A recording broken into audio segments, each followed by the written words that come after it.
ہوگی. قرآن سر کٹا کے سنایا حسین نے. اب میں تقریبی پروگرام کو آگے بڑھاتے ہوئے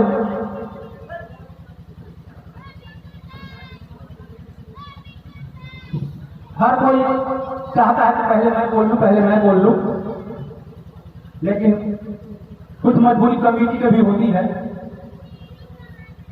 کہ کس طرح سے آبجیکٹ کیا جائے. میں بھی کئی پروگرام میں جاتا ہوں تو میں بھی سوچتا ہوں کچھ پڑھ کر جلدی نکل جاؤں, لیکن آبجیکٹ کمیٹی کرنا ہوتا ہے کہ کس طرح سے اس کو ایڈجسٹ کرنا ہے. میں تھوڑی دیر کے لیے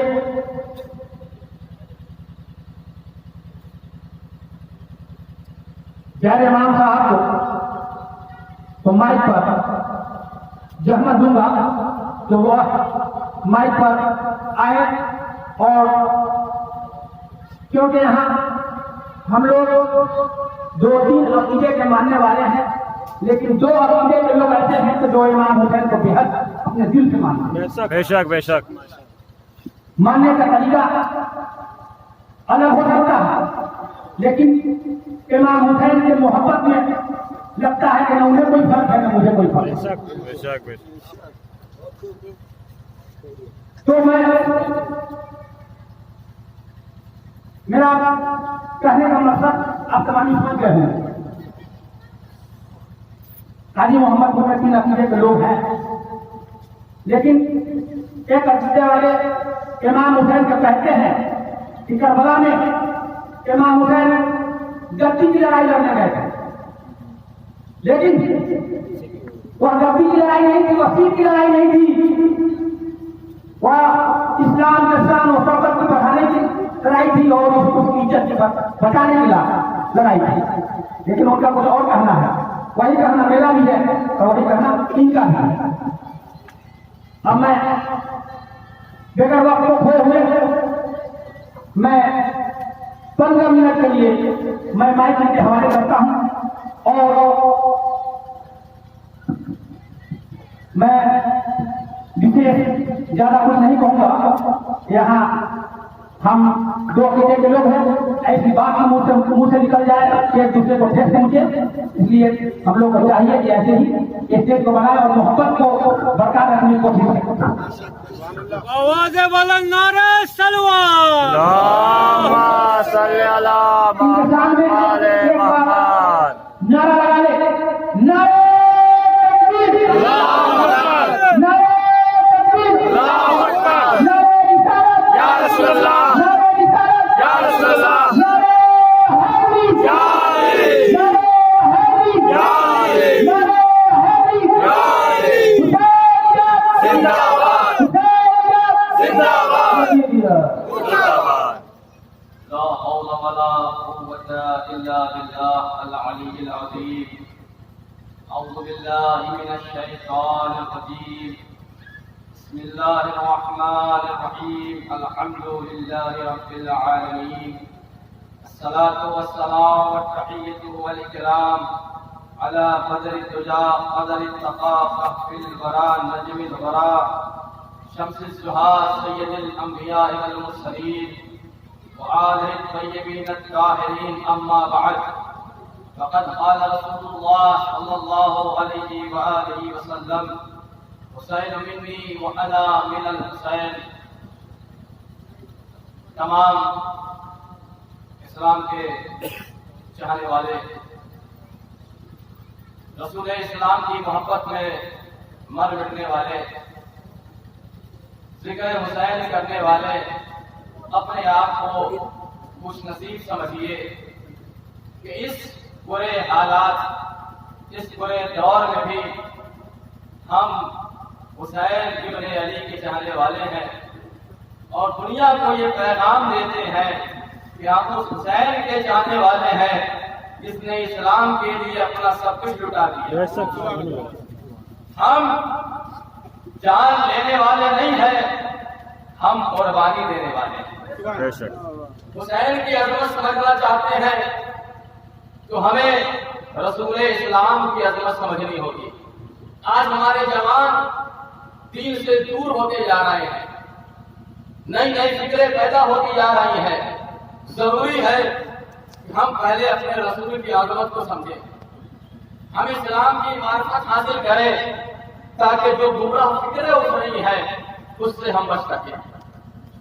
رسول اسلام کی جو فخر مسرین ہے، جس کی محبت میں اللہ نے کائنات کو سجا دیا، انبیاء اپنی جانیں قربان کر دیں. وہ نبی خود کہتا ہے کہ میں نے راہ اسلام میں اتنی اذیتیں برداشت کی ہیں، اتنی تکلیفیں برداشت کی ہیں کہ تمام انبیاء کو بھی اتنی اذیت نہیں کی. کیسا نبی تھا، کتنا پیارا نبی تھا کہ لوگ پتھر بچھا رہے تھے، نبی پھول بانٹ رہا تھا. سبحان اللہ. لوگ نفرت دیتے تھے، نبی محبتوں کا گلاب بانٹتا تھا. سنا ہوا آپ کا واقعہ ہے، بڑھیا ہے، دشمن رسول ہے، کوڑا ڈالتی ہے، لیکن میرا نبی اسی راستے سے اسلام کا پیغام پہنچا رہا ہے. میں نے ہاتھوں کو جوڑ دیا. اللہ کے نبی، اگر کوئی نہیں ایمان لاتا آپ اپنا راستہ بدل دیجیے. مدینے میں بہت ساری گلیاں ہیں، کسی اور گلی سے چلے جائیے. پیغمبر اسلام نے کیا پیغام دیا ہے؟ آواز دیتے ہیں نبی کہ دیکھو جو حق پہ ہوتا ہے وہ راستہ نہیں بدلتا. واہ واہ. اگر تم حق پہ ہو تو جو تمہیں پریشان کر رہا ہے، اگر جس دن حق سمجھ جائے گا وہ خود تمہارے ساتھ ہو جائے گا. لیکن نعرے تکبیر لگا، نعرے تکبیر، اللہ اکبر، نعرے رسالت، یا رسول اللہ، نعرے حیدری، یا علی. تو رسول اسلام کی عظمت کو سمجھے. میں نے جس حدیث شریف کو آپ کے سامنے پیش کیا یہ اس زبان سے جاری ہو رہی ہے جس میں وحی الہی کا نزول ہوا کرتا تھا. جو نبی قرآن سناتا تھا آج حضرت حسین سنا رہا ہے. شاید اس میں سے کوئی ایسا نہیں ہے جو صحابی رسول جناب ابو ہریرہ کو نہ جانتا. جتنی حدیثیں اس صحابی رسول سے نقل ہوئی اسی صحابی سے نقل ہوئی. 4000 سے بیشتر حدیث اس صحابی رسول سے نقل ہے. اسی میں سے ایک روایت جو ان کی زبانی ہے کہ اکثر جب کبھی امام حسین سے ان کی ملاقات ہو جاتی تھی تو ایک جنازے کا یہ واقعہ ہے کہ کہیں پہ امام حسین رک گئے، جناب ابو ہریرہ آگے بڑھے اور ان کے قدم کی کھال کو جھاڑنے لگے. امام حسین نے انہیں روکا کہ آپ ایسا کیوں کر رہے ہیں؟ آپ صحابی رسول نے جملہ کہا کہ اگر اے حسین، اگر لوگوں کو آپ کی عظمت معلوم ہو جائے تو پھر لوگ آپ کو زمین پہ چلنے نہیں جائیں گے، اپنے کاندھوں پہ لے کے پھریں گے. اس حسین کا غم منا رہے ہیں. اس کی عظمت کے لیے میں یہ جملہ کہنا چاہتا ہوں کہ ہر آدمی کو اپنا بیٹا پیارا ہوتا ہے. کوئی ایسا نہیں ہے کسی مذہب کا ہو، انسان کو، جانور کو بھی اپنا بچہ پیارا ہوتا ہے. رسول اسلام کی گودی میں ایک جانو پہ جناب ابراہیم بیٹھے جو رسول کے لگتے جگر ہیں، بیٹے ہیں نبی کے. ایک جانو پہ حسین ابن علی بیٹھے.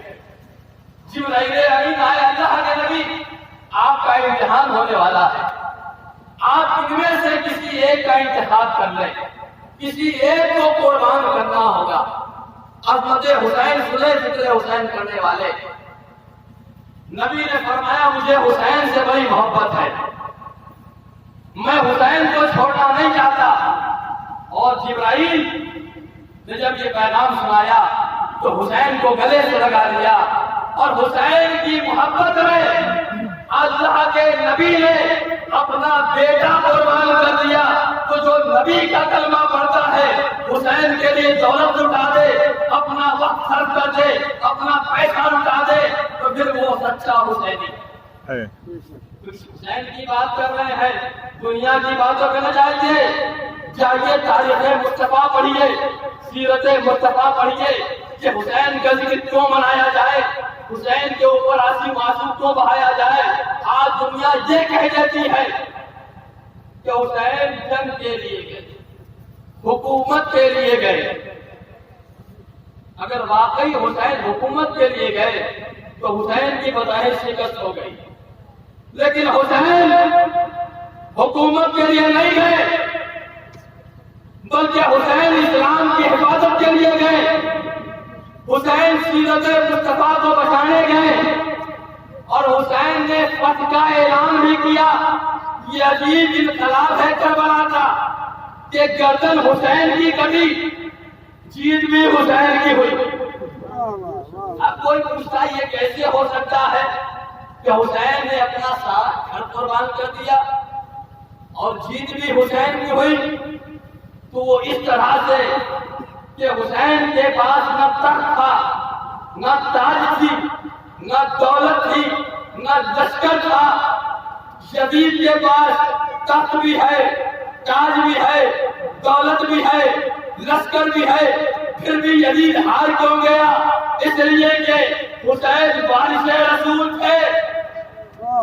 یزید جیت جاتا اگر اپنے مقصد میں کامیاب ہو جاتا. یزید کا مقصد کیا تھا؟ قرآن مٹ جائے، اسلام مٹ جائے، مصطفیٰ کی سیرت بدل جائے. اب اگر اذان سے اشہد ان محمد رسول اللہ کی آواز آ رہی ہے تو حسین جیت گئے. سبحان اللہ. یزید کی خواہش تھی کہ قرآن مٹ جائے، حسین ختم ہو جائے، اسلام ختم ہو جائے، قرآن اور حسین میں جدائی ہو جائے. ابھی آپ سن رہے تھے کہ شہید مرتا نہیں. کبھی آپ نے دیکھا ہے کہ شہید زندہ ہوتا ہے؟ کبھی دیکھا آپ نے؟ پھر کیوں کہہ رہے ہیں کہ شہید زندہ ہوتا ہے؟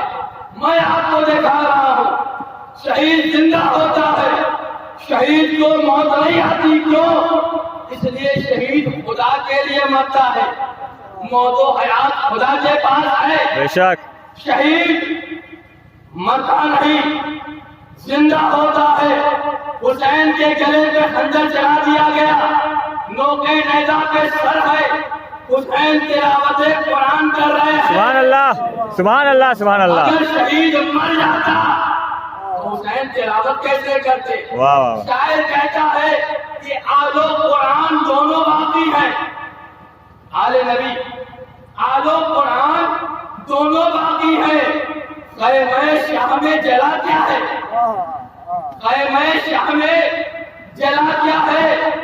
اور سر کو نیزے پہ چڑھ کے بول اٹھا، شبر حیران ہے کٹا کیا ہے؟ واہ واہ واہ واہ. سبحان اللہ، سبحان اللہ.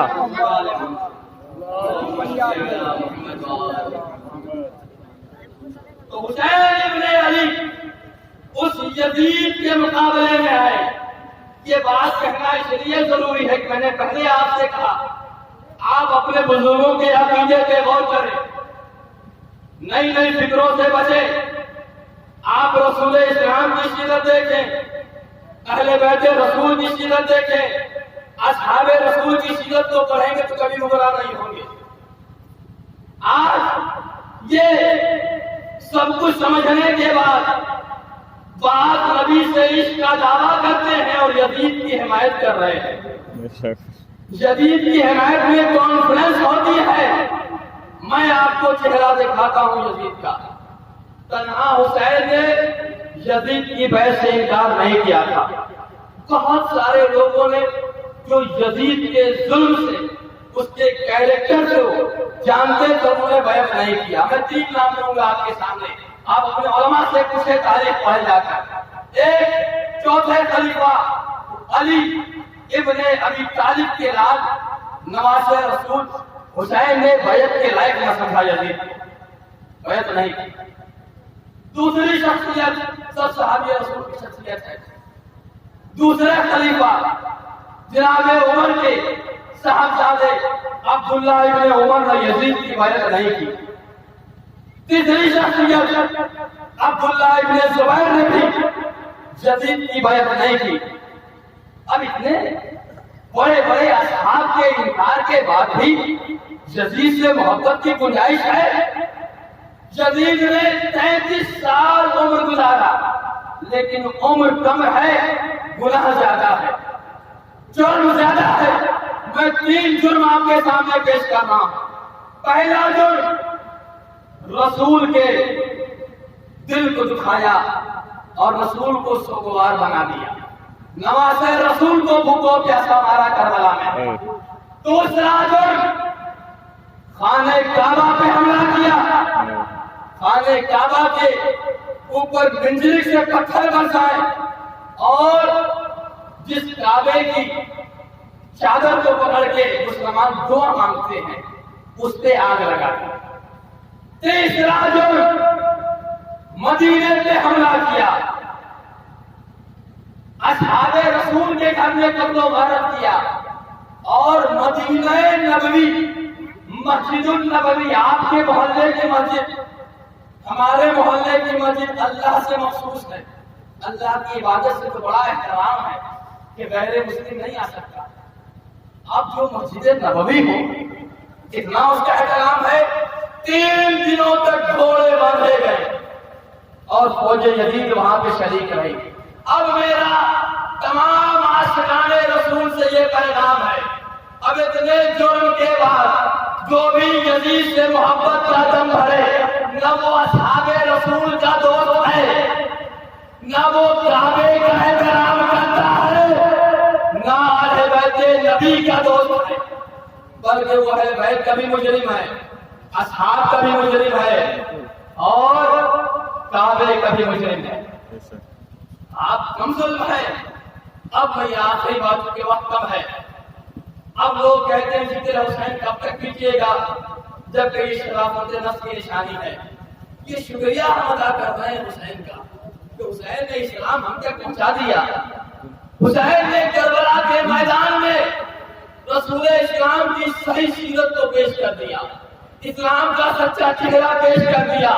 اب کربلا کے بعد چونکہ کربلا کی جنگ حق اور باطل کی تھی، کربلا کے بعد نہ کوئی سنی ہے، نہ کوئی شیعہ ہے، نہ کوئی دیوبندی ہے، نہ کوئی بریلوی ہے، بس 2 فرقے ہیں، یا تو حسینی ہے یا یزیدی ہے۔ سبحان اللہ، سبحان اللہ، سبحان اللہ۔ اگر اہل بیت نبی، اصحاب نبی کا اس نے احترام کیا، کیونکہ حسین کے ساتھ اصحاب کی بھی لسٹ ہے۔ اچھا کیسے نمبر ہے؟ اگر آپ کے گھر کسی بچے کا انتقال ہو جائے تو آپ کو اختیار ہے، آپ جس طرح سے اس کا غم منائیں، سوگوار آپ ہیں، لیکن یہ حسین ابن علی کا مارا جانا، شہید ہونا، یہ آپ کے گھر کی تو بات ہے نہ ہمارے گھر کی بات ہے۔ یہاں تو نبی فخر مرسلین سوگوار ہوا ہے، تو جا کے نبی سے پوچھئے کہ حسین کو کیسے یاد کریں، حسین پہ روئے یا نہ روئے، حسین کا ماتم کرے نہ کرے، حسین کو یاد کرے نہ کرے، یہ تو نبی بتائیں گے نا۔ نبی کے نواسا مارا گیا ہے، ہمیں اور آپ کو حق نہیں ہے کہ ہم بتائیں کہ کس طرح سے ذکر حسین کیا جائے۔ بارگاہ نبوت میں پہنچیے، بڑے بڑے علماء نے جس میں ترمذی شریف نے بھی نقل کیا ہے۔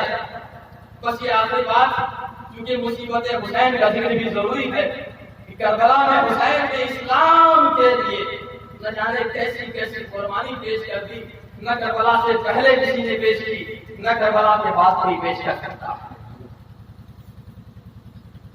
رسول اسلام سے روایت ہے، ترمذی شریف میں بھی یہ روایت ہے، اور بھی بہت سارے علماء نے نقل کیا ہے کہ ام سلمہ سے کہا، اپنی زوجہ ام سلمہ سے، ام المسلمین ہے، کہ دیکھو میں آرام کرنے جا رہا ہوں، کوئی بھی آئے تو آنے مت دینا۔ تھوڑی دیر کے بعد حسین ابن علی آئے، ام سلمہ نے روک دیا، نبی کا حکم تھا۔ حسین ضد کرنے لگے، پھر روکا، پھر ضد کیا، پھر روکا۔ جب 3 بار ام سلمہ نے روکا، حسین رونے لگے۔ رونے کی آواز نبی کے کانوں تک پہنچی۔ میرا نبی اسی عالم میں اٹھ کر باہر آیا، کہا ام سلمہ تم نے میرے حسین کو رلا دیا۔ اے ام سلمہ مجھے حسین کا رونا پسند نہیں ہے، ابھی اسے کربلا میں بہت رونا ہے۔ اب اس کے بعد نبی نے واقعہ کربلا پیش کیا، ابھی حسین مارے نہیں گئے ہیں، ابھی حسین قتل نہیں کیے گئے ہیں، نبی تو کربلا کے میدان میں تھے ہی نہیں، لیکن نبی نے اپنے سامنے اصحاب اور ازواج کے سامنے واقع کربلا پڑھ کر رو کر ذکر حسین کا طریقہ بتایا ہے۔ نبی رونے لگے، واقع کربلا بیان کیا، جو لوگ وہاں پہ تھے وہ رونے لگے، اور اس کے بعد نبی نے فقرہ کہا کہ جبرائیل نے مجھے ابھی آ کر کربلا کی مٹی دی ہے، اے ام سلمہ اسے اپنے پاس رکھ لو، میں نہیں رہوں گا، تم کربلا کے وقت رہو گی۔ اے ام سلمہ جب یہ مٹی خون میں تبدیل ہو جائے سمجھ لو حسین مارے گئے۔ صحیح ترمذی شریف کی روایت ہے کہ ام سلمہ عراق جانے کے بعد حسین کے روزانہ اس خواب کو دیکھی تھی۔ 61 ہجری آ گئی، روزے عاشور آئی، عصر عاشور ام سلمہ کو نیند آ گئی، ام سلمہ سو رہی تھی، اچانک خواب میں دیکھا، سنیے ذکر حسین کیسے کرنا چاہیے۔ ام سلمہ نے خواب میں کیا دیکھا کہ نبی کے سر پہ امامہ نہیں ہے، نبی کے سر پہ گرد و غبار ہے، نبی سینہ پیٹ رہے ہیں، سر پیٹ رہے ہیں، رو رہے ہیں، گھبرا گئی، اے اللہ کے نبی آپ اس عالم میں کیوں ہیں، آپ پریشان کیوں ہیں؟ نبی نے کہا ام سلمہ ارے تم آرام سے سو رہی ہو، اور میرا نواسا حسین بھوکوں پیاسا مارا گیا۔ ام سلمہ اٹھی، اب جو اس خواب کو دیکھا تو وہ خون میں تبدیل ہو چکا تھا، اور کیسے اس حسین کو بلا دیا جائے جس نے اسلام کی خاطر اس اصغر کو پیش کر دیا جو 6 مہینے کا تھا۔ یزیدیوں نے رحم نہ کیا، 3 بھال کا دین اصغر کی طرف روانہ کیا۔ ارے 6 مہینے کا بچہ باپ کی آغوش میں دنیا سے رخصت ہو گیا۔ انا للہ و انا الیہ راجعون، رضا بقضائہ و تسلیما لامرہ۔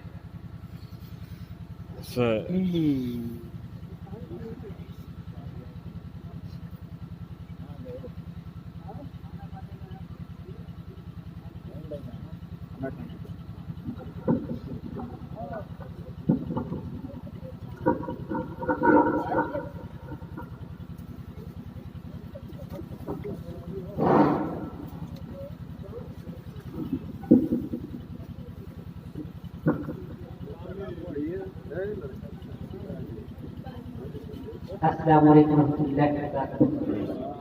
الحمدللہ